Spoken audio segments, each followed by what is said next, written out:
YouTube, they say, Doc, you don't get to the point. You put your title up and you talk about something, you don't get to the point.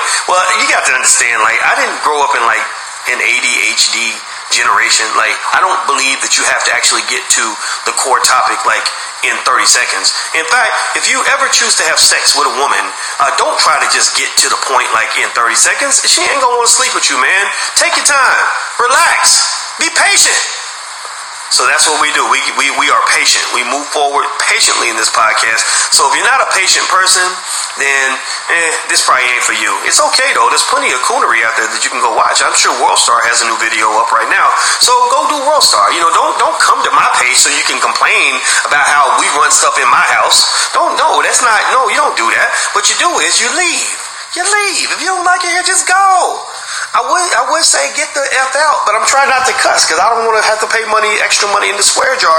But seriously, do you understand that? Like, do you understand how much respect, how much reverence you're showing to me when you take time out of your valuable day to come here just so you can complain about what I'm doing on my podcast when you ain't even got to be here?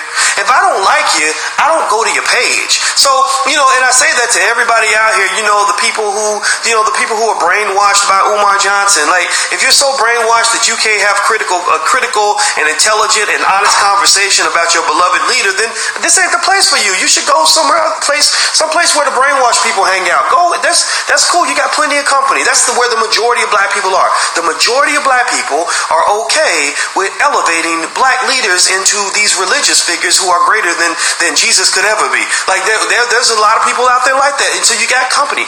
Don't come here. This might be above your pay grade. Like this conversation you ain't ready for this. This is black intelligence. This is black people who want to question things. In order for you to rise out of a condition, in order for you to elevate out of a trap, you must be able to expand your thinking. You must be able to confront new ideas. You must question everything.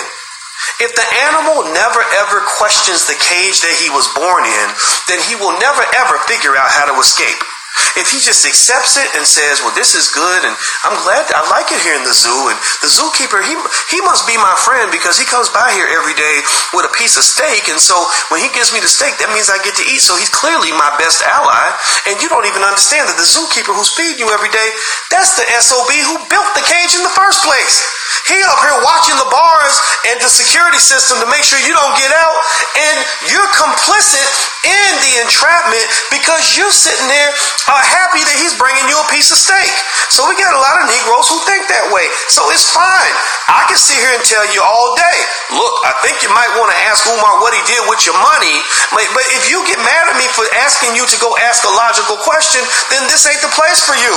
I talk to black people who question things so they can get out of cages. If you question nothing, then everything will remain the same. If everything remains the same, then black people will remain oppressed. If you do not change your behavior, then your outcomes will never change. So I'm looking for black people who are making the courageous decision to say, okay, collectively, let's change our behavior. Collectively, let's elevate. Collectively, let's look at everything. Let's question not just what the white man's doing to us, but let's question what the black man is doing to us. Let's question our leaders. Let's question and say, how many leaders we got out here that's just yapping versus how many leaders out here are actually doing something? Because a lot of the leaders, unfortunately, are entertainers.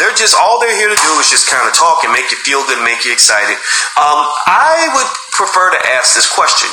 If so-and-so goes down, let's say Umar, anybody, right? If they're not here anymore, how many thousands of black people are going to lose their job because that person isn't here anymore?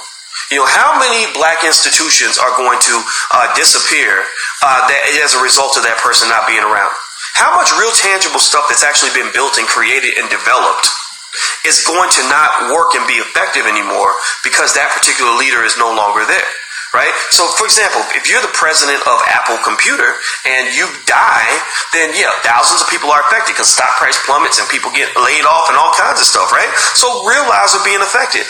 But if an entertainer dies, then, you just have a little less entertainment, but they just replace them with somebody else. Right? So an entertainer is kind of an employee, and most of your leaders ain't nothing but entertainers. Al Sharpton is pretty much an entertainer. Al Sharpton doesn't really, no hatred on Al, but he doesn't really have some multi-million-dollar company that's employing like thousands of black people. He's not, he's not engaged in initiatives designed to educate on a regular basis every day tens of thousands of black children.